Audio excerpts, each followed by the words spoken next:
ముఖ్యంగా బాలయ్య బాబు అభిమానులందరూ కూడా మనస్ఫూర్తిగా ధన్యవాదాలు తెలియజేస్తున్నా. బాలయ్య బాబు గారికి ఈరోజు పుట్టినరోజు శుభాకాంక్షలు తెలియజేస్తున్నాను.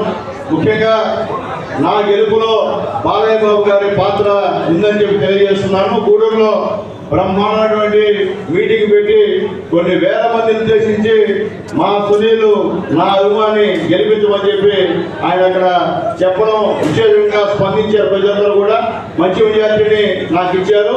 దానికి కారణం మా సీనన్న సునీల్ మనోడే బాబు, నువ్వు సునీల్ గమనించు, సునీల్తో బాగుండు అంటే నేను బాలయ్య బాబు దూరంగానే ఉన్నా. గబకని ఎక్కడ ఏమి చేస్తాడని భయంగానే ఉన్నా. కానీ సీనన్న వల్ల నా పైన ఎక్కడ కూడా దెబ్బ పడకుండా ప్రశాంతంగా తప్పించుకున్నా. కాబట్టి ఈరోజు నేను గూడూరులో కూడా బాలయ్య బాబు అభిమానులందరూ చాలా మంది ఉన్నారు. ఇంటి దగ్గర 300-400 మంది. అందరినీ కాదని మా సీనన్న పిలిచాడు.